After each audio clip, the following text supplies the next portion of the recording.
ഇന്ന് നമ്മൾ പഠിക്കുന്നത് ഇമ്പൾസ് മൊമെൻറ്റം ഇക്വേഷനാണ്. എന്താണ് ഇമ്പൾസ്? ഇമ്പൾസ് എന്ന് വെച്ച് കഴിഞ്ഞാൽ ഒരു ലാർജ് എമൗണ്ട് ഓഫ് ഫോഴ്സ് ഒരു ഷോർട്ട് ഡ്യൂറേഷനിൽ ആക്ട് ചെയ്യുമ്പോൾ ഉണ്ടാകുന്നതിനാണ് നമ്മൾ ഇമ്പൾസ് എന്ന് പറയുന്നത്. ഒരു ലാർജ് എമൗണ്ട് ഓഫ് ഫോഴ്സ് ഒരു ചെറിയൊരു ഫ്രാക്ഷൻ ഓഫ് സെക്കൻഡിൽ ആക്ട് ചെയ്യുമ്പോൾ ഉണ്ടാകുന്നതിനെയാണ് നമ്മൾ ഇമ്പൾസ് എന്ന് പറയുന്നത്.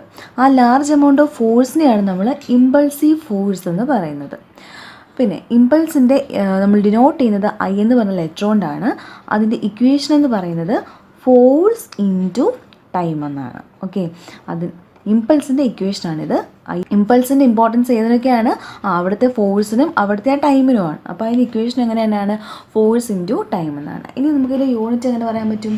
നമുക്കറിയാം ഫോഴ്സിൻ്റെ യൂണിറ്റ് എന്താണ്? ന്യൂട്ടനാണ്. ടൈമിൻ്റെ യൂണിറ്റ് എന്താണ്? സെക്കൻഡാണ്. അപ്പോൾ ഇമ്പൾസിൻ്റെ യൂണിറ്റ് എന്ന് പറയുന്നത് ന്യൂട്ടൺ സെക്കൻഡാണ്. നമുക്ക് അടുത്തായിട്ട് മൊമെൻറ്റം എന്താണെന്ന് നോക്കാം. മൊമെൻറ്റം എന്ന് പറയുന്നത് നമ്മൾ ഡിനോട്ട് ചെയ്യുന്നത് പി എന്ന് പറയുന്ന ലെറ്റർ കൊണ്ടാണ്. എന്താണ് മൊമെൻറ്റം? മൊമെൻറ്റം എന്ന് വെച്ച് കഴിഞ്ഞാൽ ഒരു ഇമ്പാക്റ്റിനെയാണ് പറയുന്നത്. അതായത് ഒരു എക്സാമ്പിൾ പറയുകയാണെന്നുണ്ടെങ്കിൽ ഈ ഒരു ലെവലിൽ 2 ഒബ്ജക്റ്റ് വെച്ചിട്ടുണ്ട്, 2 മാസ് ഉണ്ട്. ഇതിൻ്റെ വെയിറ്റ് എന്ന് പറയുന്നത് 5 കിലോഗ്രാം ആണ്. ഇതിൻ്റെ വെയിറ്റ് എന്ന് പറയുന്നത് 50 കിലോഗ്രാം ആണ്. ഓക്കെ, എന്നിട്ട് അതിൻ്റെ കുറച്ച് താഴെയായിട്ട് ഇച്ചിരി ഒരു പർട്ടിക്കുലർ ഹൈറ്റ് മാറി താഴെയായിട്ട് കുറേ സാൻഡ് ഉണ്ട്. ഇവിടെയൊക്കെ ഫുള്ള് സാൻഡാണ്. ഈ 2 ഒബ്ജക്റ്റിനെയും ഒരേ സമയത്ത് നമ്മൾ റിലീസ് ചെയ്യുകയാണ്, ഒരേ സമയത്ത് താഴേക്ക് വിടുകയാണ്. എന്തായിരിക്കും സംഭവിക്കുക? ഇവിടെ ഫുള്ള് സാൻഡാണ്. ഈ ഒരു 5 കിലോഗ്രാം വന്നിട്ട് ഇവിടെ വീഴും അല്ലേ? അപ്പം ഇവിടുത്തെ സാൻഡിൽ ചെറിയൊരു കുഴി ഉണ്ടാകും. ഈ ഒരു 5 കിലോഗ്രാം വന്നിരുന്നിട്ട് ഇവിടെ ഒരു ചെറിയൊരു കുഴി ഉണ്ടാകും. 50 കിലോഗ്രാമും ഇതേ സാൻഡിലേക്ക് തന്നെയാണ് വീഴുന്നത്. അപ്പോൾ അവിടെ എന്തുണ്ടാകും? ഒരു വലിയ കുഴിയായിരിക്കും ഉണ്ടാകുന്നത് അല്ലേ?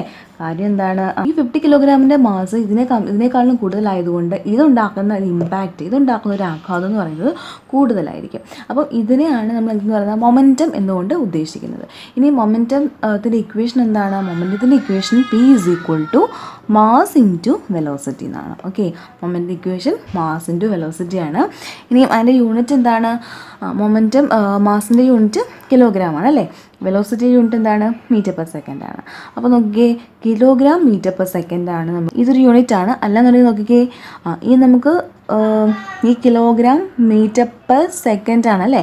ഞാൻ ഡിനോമിനേറ്ററിലും ഒരു സെക്കൻഡ് കൊണ്ട് മൾട്ടിപ്ലൈ ചെയ്യുകയാണ്, ന്യൂമറേറ്ററിലും ഒരു സെക്കൻഡ് കൊണ്ട് മൾട്ടിപ്ലൈ ചെയ്യുകയാണ്. ഓക്കെ, അപ്പോൾ ഇത് രണ്ടുകൂടെ ക്യാൻസൽ ആയി പോകും. നെറ്റ് എഫക്റ്റ് പ്രത്യേകിച്ചൊന്നും ഉണ്ടാകത്തില്ല. അപ്പോൾ നോക്കിയത് നമുക്ക് എങ്ങനെ എഴുതാൻ പറ്റും? കിലോഗ്രാം ഇതെങ്ങനെയാണ്? മീറ്റർ പെർ സെക്കൻഡ് സ്ക്വയർ നമുക്ക് എഴുതാം അല്ലേ? Into second. Kilogram metre per second square എന്ന് പറയുന്നത് എന്തിൻ്റെ യൂണിറ്റാണ്? നമുക്ക് എങ്ങനെ എഴുതാൻ പറ്റും? ഫോഴ്സിൻ്റെ യൂണിറ്റാണ് അല്ലേ? നമുക്കറിയാമല്ലോ ഫോഴ്സ് എന്ന് വെച്ചാൽ എന്താണ്? മാസ് ഇൻറ്റു ആക്സിലറേഷൻ ആണ്. മാസ് എന്താണ്? കിലോഗ്രാം ആണ് യൂണിറ്റ്. ആക്സിലറേഷൻ എന്ന് പറഞ്ഞാൽ മീറ്റർ പെർ സെക്കൻഡ് സ്ക്വയർ ആണ്. Kilogram metre per second square എന്ന് വെച്ചാൽ എന്തിനോട് ഈക്വൽ ആണ്? 1 ന്യൂട്ടനോട് ഈക്വൽ ആണ്. അപ്പോൾ നമുക്കിതിനെ എങ്ങനെ എഴുതാൻ പറ്റും? ന്യൂട്ടൺ എന്ന് എഴുതാൻ പറ്റും അല്ലേ? അപ്പോൾ നോക്കി ന്യൂട്ടൺ സെക്കൻഡ് എന്ന് പറയും. അപ്പോൾ നോക്കി മൊമെൻറ്റത്തിൻ്റെ നമുക്ക് 2 യൂണിറ്റ് പറയാം. ഒരു യൂണിറ്റ് എന്താണ്? ന്യൂട്ടൺ സെക്കൻഡാണ്. മറ്റേ യൂണിറ്റ് എന്ന് പറയുന്നത് കിലോഗ്രാം മീറ്റർ പെർ സെക്കൻഡാണ്. അപ്പം ഇമ്പൾസിൻ്റെയും മൊമെൻറ്റത്തിൻ്റെയും യൂണിറ്റ് സെയിം ആണ്, അത് ഓർത്ത് വെക്കാം. ഇനി നമുക്ക് ഇമ്പൾസ് മൊമെൻറ്റം ഇക്വേഷൻ എന്താണെന്ന് നോക്കാം. ഇമ്പൾസ് മൊമെൻറ്റം ഇക്വേഷൻ എന്ന് പറയുന്നത് നമ്മുടെ ന്യൂട്ടൻ്റെ സെക്കൻഡ് ലോയുടെ മറ്റൊരു ആപ്ലിക്കേഷനാണ് ഈ ഒരു ഇമ്പൾസ് മൊമെൻറ്റം ഇക്വേഷൻ എന്ന് പറയുന്നത്. നമുക്കറിയാം ന്യൂട്ടൻ്റെ സെക്കൻഡ് ലോ എങ്ങനെയാണ് പറയുക? എന്താണ് equation? F is equal to ma ആണ് അല്ലേ? ഇത് നമുക്ക് എല്ലാവർക്കും അറിയാവുന്നതാണ്. നോക്കിക്കേ, നമുക്കിതിനെ എങ്ങനെ എഴുതാൻ പറ്റും? മാസ് ഇൻറ്റു ആക്സിലറേഷൻ വരെ നമുക്ക് എങ്ങനെ എഴുതാം? ആക്സിലറേഷൻ എന്താണ്? റേറ്റ് ഓഫ് ചേഞ്ച് ഓഫ് വെലോസിറ്റിനെയാണ് നമ്മൾ എന്ത് പറയുന്നത്? ആക്സിലറേഷൻ എന്ന് പറയുന്നത്. അപ്പോൾ നമുക്ക് എക്ക് പകരം നമുക്ക് എന്ത് സബ്സ്റ്റിറ്റ്യൂട്ട് ചെയ്ത് കൊടുക്കാം? dv/dt എന്ന് സബ്സ്റ്റിറ്റ്യൂട്ട് ചെയ്ത് കൊടുക്കാം. ഓക്കെ, ഇനി നമുക്ക് എന്ത് ചെയ്യാം? ഈ ഡി ടീനെ ഈക്വൽ ടു സൈൻ അപ്പുറത്തേക്ക് കൊണ്ടുപോകാം. അപ്പോൾ നമുക്ക് ഇങ്ങനെ എഴുതാം, F into dt is equal to m into D V എന്ന് എഴുതാം. ഞാൻ ഈ മാസിനെ ഈ ഡി വിക്ക് അകത്തേക്ക് കൊണ്ടുപോവുകയാണ്. ഇത് കോൺസ്റ്റൻ്റ് ആണ് അല്ലേ? അപ്പോൾ നമുക്ക് എങ്ങനെ എഴുതാം? F into dt is equal to d of m into V എന്ന് എഴുതാൻ പറ്റും. അടുത്ത സ്റ്റെപ്പിൽ നമുക്ക് ഈ 2 സൈഡിൽ നമുക്ക് ഇൻറ്റഗ്രേറ്റ് ചെയ്യാം. അപ്പോൾ എന്തായിരിക്കും സംഭവിക്കുക? രണ്ടിടത്ത് നമുക്ക് ഇൻറ്റഗ്രൽ സൈൻ ഞാൻ കൊടുക്കുകയാണ്. അപ്പോൾ ഇനി നമുക്ക് ഇൻറ്റഗ്രേറ്റ് ചെയ്യാം. എങ്ങനെ എഴുതാൻ പറ്റും? നോക്കി, ഈ സൈഡിൽ ഇൻറ്റഗ്രേറ്റ് ചെയ്യുകയാണെന്നുണ്ടെങ്കിൽ നോക്കി എം എ ഞാനിങ്ങ് പുറത്തെടുക്കുകയാണേ.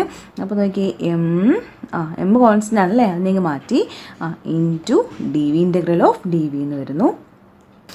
നമുക്ക് ലിമിറ്റ് ഇട്ട് കൊടുക്കാം. അതായത് T1 എന്ന് പറയുന്ന ടൈമിൽ വെലോസിറ്റി v1 ആണ്, t2 എന്ന് പറയുന്ന ടൈമിലെ വെലോസിറ്റി v2 ആണെന്നുണ്ടെങ്കിൽ നമുക്ക് രണ്ട് സൈഡിൽ നമുക്ക് ഇവിടെ ലിമിറ്റ് ഇട്ട് കൊടുക്കാം. ഇവിടുത്തെ ലിമിറ്റ് എന്ന് പറയുന്നത് t1 to t2 ആണ്. ഇവിടുത്തെ വേരിയബിൾ t ആണ് അല്ലേ, dt ആണ്. ഇവിടുത്തെ വേരിയബിൾ ഏതാണ്, v ആണ്. അപ്പോൾ വെലോസിറ്റി ആണ്. അപ്പം v1 to v2 ആണ് ഇവിടുത്തെ ലിമിറ്റ് എന്ന് പറയുന്നത്. നമുക്ക് ഇൻ്റഗ്രേറ്റ് ചെയ്യാം അല്ലേ. ഇവിടെ നോക്കി എഫ് എന്തായിരിക്കും, കോൺസ്റ്റൻ്റ് ആണ്, ഇൻറ്റു നമുക്കറിയാം ഇൻ്റഗ്രൽ dt എന്തായിരിക്കും, ടി ആയിരിക്കും അല്ലേ.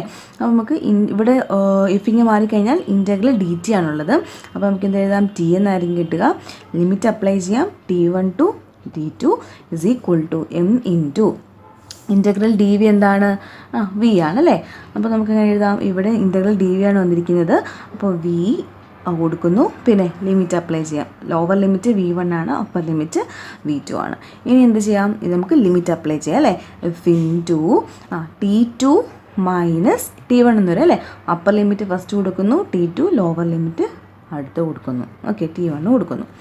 Equal to mass into v2 upper limit minus lower limit. ഈ t2 മൈനസ് t1 നമുക്ക് ടി എന്ന് എഴുതാം. ചേഞ്ച് ആ ഒരു ടൈം ഡിഫറൻസ് ആണിത്. അപ്പോൾ ഞാനിപ്പോൾ എഫ് ഇൻറ്റു ടി എന്ന് എഴുതുകയാണ്. ഇസ് ഈക്വൽ ടു ഈ മാസിനെ ഈക്വൽ ടു സൈൻ ബ്രാക്കറ്റിനുള്ളിലേക്ക് മൾട്ടിപ്ലൈ ചെയ്യുകയാണ്. അപ്പോൾ mass M into v2 minus M into v1 എന്ന് എഴുതാൻ പറ്റും. അപ്പോൾ നോക്കിക്കേ, ഈ എം ഇൻറ്റു വി എന്ന് വെച്ചാൽ എന്താണ് നമ്മൾ പഠിച്ചായിരുന്നു അല്ലേ, അത് മൊമെൻറ്റമാണ് അല്ലേ. എം ഇൻറ്റു എന്ന് വെച്ച് കഴിഞ്ഞാൽ മൊമെൻറ്റമാണ്. അപ്പോൾ ഇത് ഫൈനൽ വെലോസിറ്റിയാണ് ഈ v2 എന്ന് പറയുന്നത്, ഇത് ഇനിഷ്യൽ വെലോസിറ്റിയാണ്. അപ്പോൾ നമുക്ക് ഈ എം ഇൻറ്റു v2നെ നമുക്ക് ഫൈനൽ മൊമെൻറ്റം എന്ന് എഴുതാം. ഈ എം ഇൻറ്റു v1നെ നമുക്ക് ഇനിഷ്യൽ മൊമെൻറ്റം എന്നും എഴുതാം. അപ്പോൾ നോക്കിക്കേ, എഫ് ഇൻറ്റു ടി എന്ന് വെച്ചാൽ എന്താണ്, അത് നമ്മൾ പഠിച്ചായിരുന്നു, ഇമ്പൾസ് ആണ്. എഫ് ഇൻറ്റു ടി എന്ന് വെച്ചാൽ ഇമ്പൾസ് ആണ്. അപ്പോൾ ലെഫ്റ്റ് ഹാൻഡ് സൈഡ് എന്തായിട്ട് മാറി, ഇമ്പൾസ് ആയി. അപ്പോൾ ഇവിടെ നമുക്കിപ്പോൾ ഇക്വേഷൻ കിട്ടി, എന്താണ്, I is equal to final momentum minus initial momentum.